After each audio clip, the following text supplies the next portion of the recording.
October 17th, 2011. Guys, we're looking at Solar 3D. The free link is on our website, mrcommentwatch.com. The software will do a tremendous amount of things. But what we're looking at today, I've got our calendar to October 28th. That's 11 days away. What happens on that day is that you've got Jupiter here, the Sun, and they're going to be pulling together, as they always do. It takes a tremendous amount of gravity to keep this object, Jupiter, in orbit.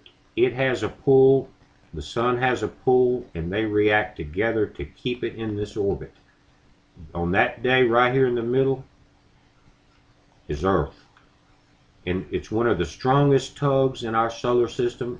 The Earth and the Moon is going to be crossing right through it on that day. It's a day to watch for because of your earthquakes and your volcanoes and your solar flares. Solar flares are emitted in different ways. One of them is magnetically. That's why you see the auroras on Earth. They're probably going to be tremendous on that day because the reaction between the Sun and Jupiter is it will actually direct the blast that occur in different ways. Now, I want to back this out, and I want to back the calendar back to today's date, back to the 17th. Let's look at this. Now, here's Jupiter and the Sun. The Earth is starting to pull into this alignment. That's a very interesting fact because at this point, we're in it, and you're going to start seeing the increase in the quakes and the volcanoes, and we already know we're in a very active solar cycle.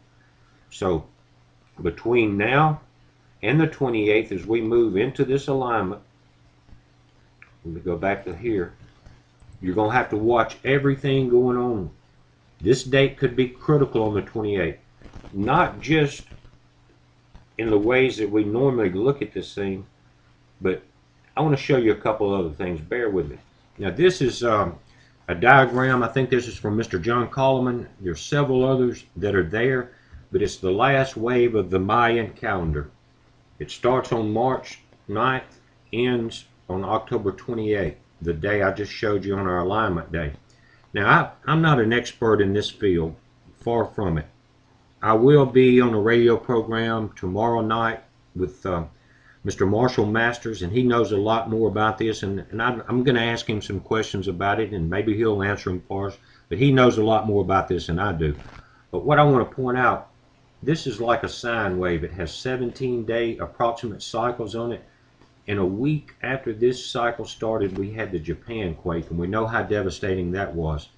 And we are now in this last cycle, on the last positive turn of this cycle, and on the 17th. It began on the October 11th.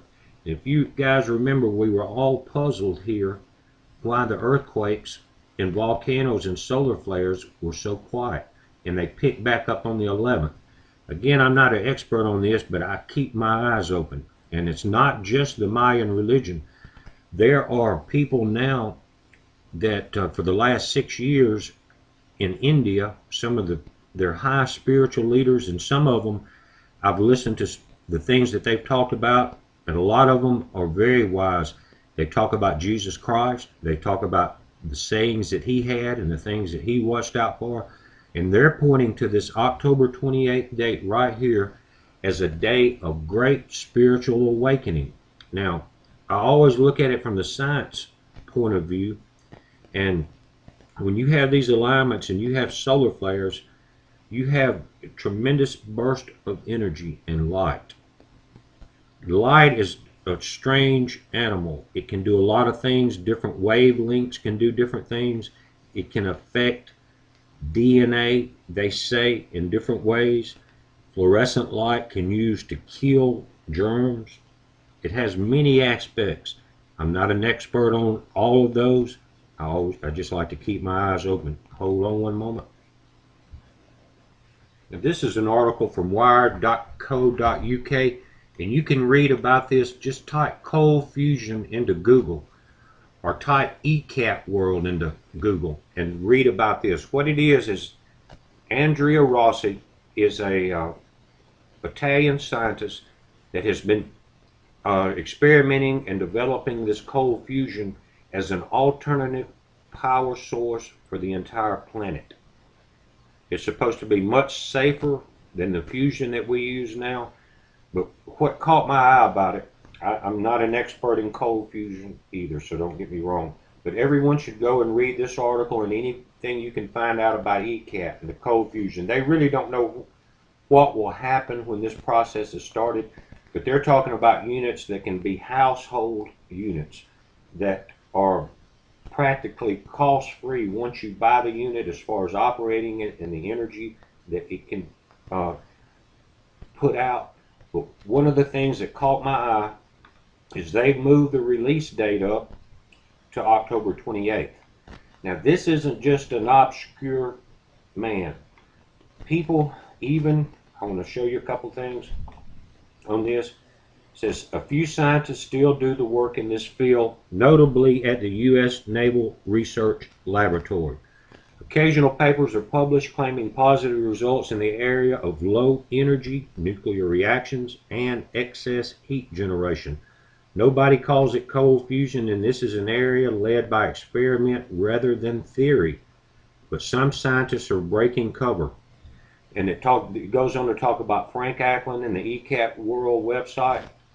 But these three things that are happening on that day stick in my mind, mainly because of the alignment.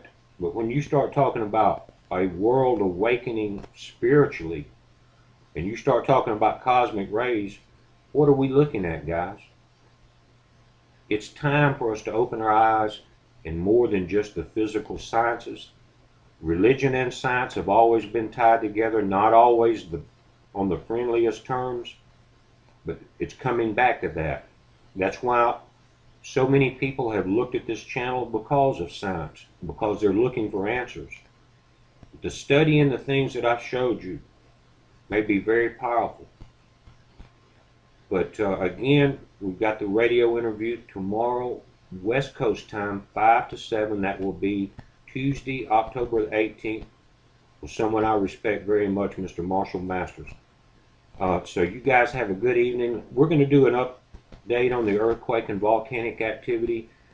One thing I've noticed, we have a small swarm in the New Madrid fault, and it goes across the United States at the same longitude for 3 or 4 other states. Pay attention to that, and I'll get back with you guys this afternoon. I appreciate it. Thank you.